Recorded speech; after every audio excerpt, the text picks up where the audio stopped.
कुछ नाकामयाब लोगों के पास ऐसी डिक्शनरी है, पता नहीं कहां से लाए हैं। उनके पास तुम्हारी हर बात का शानदार जवाब होगा। खुद पे जीतना बहुत जरूरी है, लोगों की बातों का प्रभाव तुम पे नहीं पड़ना चाहिए, तुम्हारी बातों का प्रभाव लोगों पे पड़ना चाहिए। लेडीज एंड जेंटलमैन, लोगों की परवाह करते तो दुनिया कभी शीर्ष पे नहीं पहुंचते वो लोग जो शीर्ष पे पहुंचे हैं। ये स्लाइड तुम्हारे लिए है बस।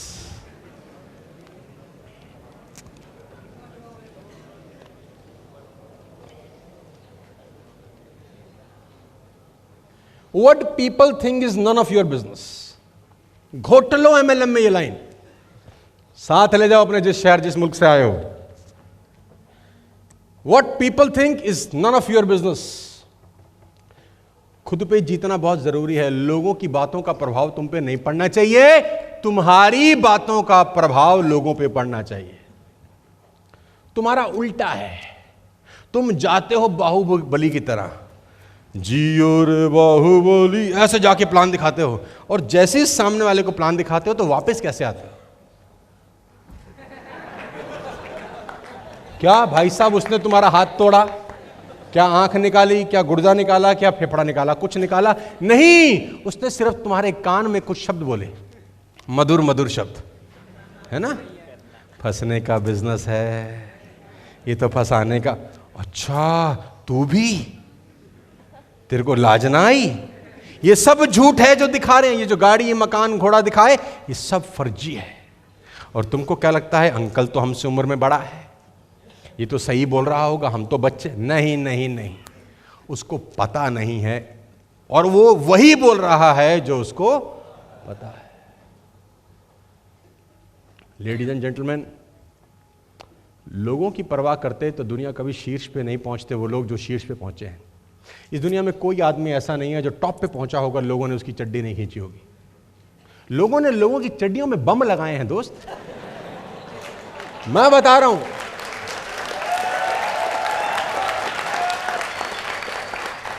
खाली बम नहीं लगाए, उसका रिमोट भी अपने हाथ में रखा है। बस यही कसौटी है, आसान तो है ही नहीं। बाहर जाएंगे, लोग बोलेंगे, बात करेंगे, तुम्हें गीता ज्ञान पेलेंगे, एक ही बात बोलना, we will meet after 3 years। तू तेरा काम कर भाई, तुझे तेरा काम मुबारक हो, हम तेरे काम के लिए कुछ गलत नहीं बोल रहे, तू हमारे काम के लिए कुछ गलत मत बोल। We will meet after 3 years and we will see the difference. और आप बताइए, इंस्पायर होइए TSS वेस्टेज के उन लीडर से जो मात्र अभी 18 साल के बच्चे हैं, जो 1.5 लाख रुपए महीने का रेवेन्यू ले रहे हैं। यहां से 1.5 लाख रुपए महीने का चेक है 18 साल के बच्चों का। अब यही तो प्रॉब्लम है साला, 18 साल का बच्चा उस आदमी को प्लान दिखा रहा है जिसकी उम्र 50 बरस हो गई है, जिसका 70,000 रुपए का सैलरी है। अब उसके पेट में तो दर्द होना स्वाभाविक है। अब वो कैसे मान ले कि ये वो तो साला अपने सारे गणित लगाएगा कि नहीं बिटिया देखो, ये शुरू शुरू में आते हैं पैसे। एक नया डायलॉग मारेगा फिर।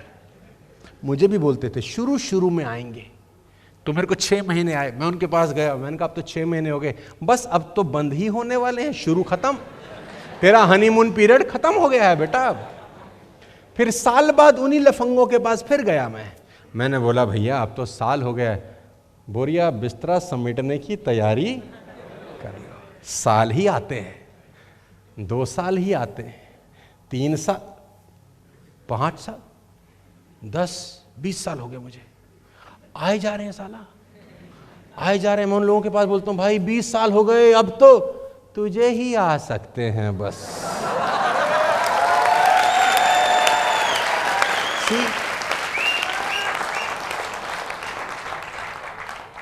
कुछ नाकामयाब लोगों के पास ऐसी डिक्शनरी है, पता नहीं कहां से लाए हैं। उनके पास तुम्हारी हर बात का शानदार जवाब होगा, और उसको सुन के तुमको लगेगा बात तो ठीक कह रहे हैं। Guys repeat with me, what people think is none of your business. लोग क्या सोचते हैं ये सोचना तुम्हारा हमारा काम नहीं है। हम टेंशन लेने वाले लोग नहीं हैं, हम टेंशन लेने वाले लोग हैं। पूरे हिंदुस्तान में बवाल मचा रखा तुम लोगों ने। बता रहा हूं मैं तुमको, नींद नहीं आती तुम्हारा नाम सुन के लोगों को। ये सच है।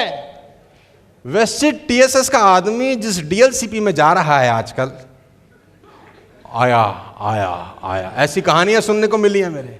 जैसे वो शेर आता है ना, जब लॉइन जब जंगल क्रॉस करता है तो बोलते हैं आ गया भाई, आ गया आ गया। मैं आपकी जानकारी के लिए बता दूं, with all the respect and regard to everybody, we are doing fantastic business, शानदार बिजनेस।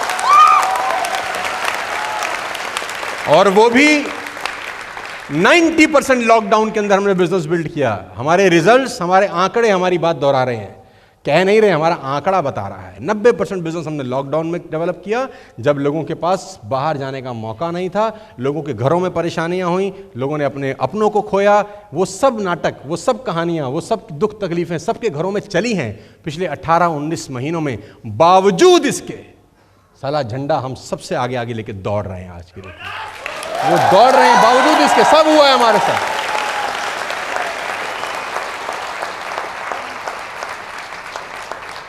और ये आसान नहीं था, पिछला कोविड आसान नहीं था। आई लॉस्ट माई फादर, मतलब मैं कहीं और नहीं जाता, I lost my father, I lost my sister in law. और एक दिन के गैप में 3 मई को my sister in law got expired, 4 my father expired. एक दिन में मैंने 2 संस्कार किए, 4 तारीख की सुबह और शाम को। It was the toughest time of life, जिंदगी के सबसे मुश्किल दिनों में से एक। My wife was hospitalised due to severe covid condition, score 24 out of 25, 95% lungs damage थे।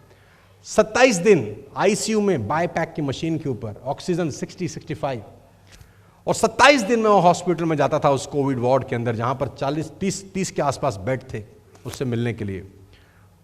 तब जब घर में 2-2 क्रीमेशन मैं कर चुका हूं, और तीसरे व्यक्ति को मैं देख रहा हूं, मुझे लग रहा है बचना इसका नामुमकिन है, पता नहीं बचेगी कि नहीं बचेगी। और उस दौर के अंदर जो मोटिवेशन था ना, जिसको हम दुनिया में बताते हैं, एक बार तो ठंडा पड़ जाता है आदमी का कि यार ये साला ये क्या हो रहा है। और मेरे दोस्त मेरे पास आ नहीं सकते क्योंकि कंडीशन कुछ ऐसी है। कोई रिश्तेदार आपके हेल्प नहीं कर सकता, फिजिकली आप मिल नहीं सकता आपसे, आपको सपोर्ट नहीं कर सकता, तो आपको जो झेलना है खुद झेलना है। ऊपर से आपको खुद को सीवियर कोविड है। माई सीटी स्कोर वाज 18 आउट ऑफ 25, यानी 80%। हमारा मामला भी साफ था।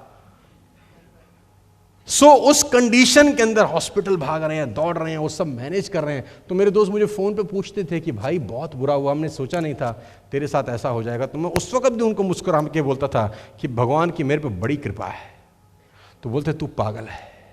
मैं बोलता था वो मेरे को जो भी देता है होलसेल में देता है, सुख भी होलसेल में दिए, और जब दुख दे रहा है होलसेल में तो मुझे शिकायत करने का कोई अधिकार नहीं है।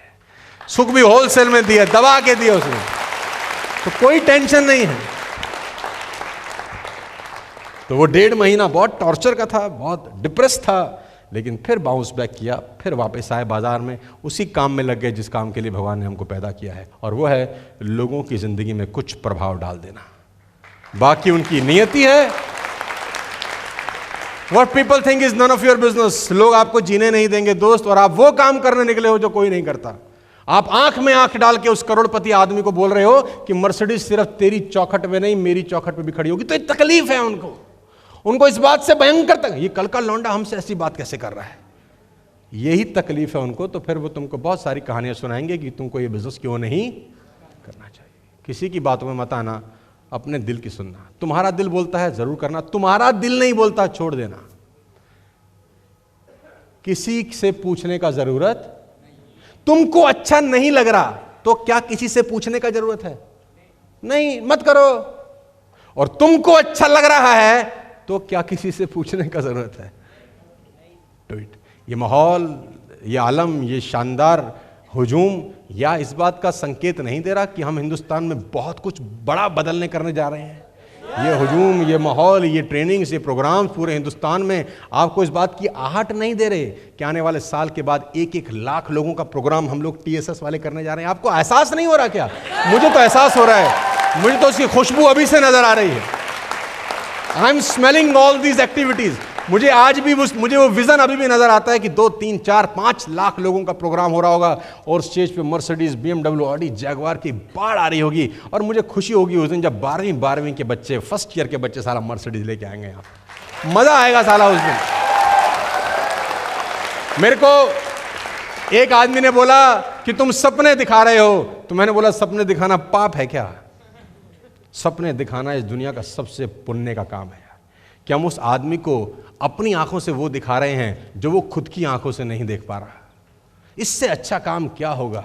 किसी ऐसे आदमी को सड़क पार करा रहे हैं जो अपने आप से सड़क पार नहीं कर पा रहा। इससे अच्छा कोई काम है इस दुनिया के अंदर? तो ये काम आपके सुपुर्द है दोस्त। ये बैटन आज आपको दिया जा रहा है कि आगे चले, इसको आगे लेके जाएं और सिर्फ अपनी जिंदगी में फर्क नहीं, आने वाली जनरेशन्स की जिंदगी में फर्क पैदा करने की जिम्मेदारी है आप लोगों के ऊपर। ये सिर्फ लाख, 2 लाख, 5 लाख रुपए कमाने की बारी नहीं है। मैं इसको और बड़े प्रोस्पेक्ट में देख रहा हूं। मैं ये देख रहा हूं कि हिंदुस्तान में आज भी लोग पैसे को स्ट्रगल कर रहे हैं। 5,000, 4,000, 10,000 की नौकरी कर रहे हैं। 12,000 रुपए की नौकरी करता था वो सत्येंद्र जैन, जो गेट कीपर था एक सोसाइटी, गुड़गांव की एक सोसाइटी के आगे एक गेटमैन, जो दरवाजा खोलता था, किसी की गाड़ी अंदर जाती थी, नोट बनाता था कि कौन सी गाड़ी अंदर गई है, रजिस्टर पे लेकर 12,000 रुपए की नौकरी करता था। क्या बात है! 86,000 का चेक है उसका लास्ट मंथ का, उसी गेटमैन का।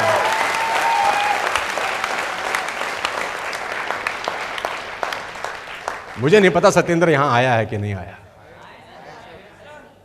सत्येंद्र कहां हो? मैं देख पा रहा हूं तुमको? नहीं, भीड़ में नहीं दिख रहा कुछ। अच्छा, कोई बात नहीं। 12,000 रुपए की नौकरी करने वाला सिक्योरिटी गार्ड अगर आज वेस्टेज में 86,000 रुपीज पर मंथ कमाने लग गया है, तो आप क्या सोचते हैं कि आप क्या कर सकते हैं अगले 6 महीने, 1 साल के अंदर? आप आग लगा सकते हैं मेरे दोस्त। बस वो मेहनत करनी पड़ेगी जो सत्येंद्र ने करी है। 12,000 की तनख्वाह, जिसमें 3,000 रुपए का वो रेंट दे रहा है जहां वो सोता है रात को जाकर। गांव दूर है, किराए पे मकान लिया है, 3,000 का रेंट देता है। खाता पीता क्या होगा? 3-4 हज़ार का खाता पीता भी होगा यार, आने जाने का भी पैसा लगता होगा। 12 में बचता क्या है? सोचो उसकी जिंदगी में वेस्टेज साला एक वरदान की तरह आई कि नहीं आई? यस, वरदान की तरह आई उसकी जिंदगी में। मैं 1000 लोगों का जूता खाने को तैयार हूं अगर मैं एक और सत्येंद्र बना पाया, सिर्फ इसलिए भी 1000 लोगों का जूता खाने को तैयार हूं। अगर सिर्फ एक और सत्येंद्र बना गए तो भी 1000 लोगों का जूता खाने को तैयार है। इससे अच्छा पुण्य का काम मेरे दोस्त कुछ नहीं है कि नॉर्मल शॉपिंग 100 पीवी 200 पीवी की करा के उसके घर का सामान सिर्फ चेंज करके लोगों का लाइफ ड्रास्टिकली चेंज हो रहा है। ये मौका आपके पास है, इसको गवाइएगा नहीं।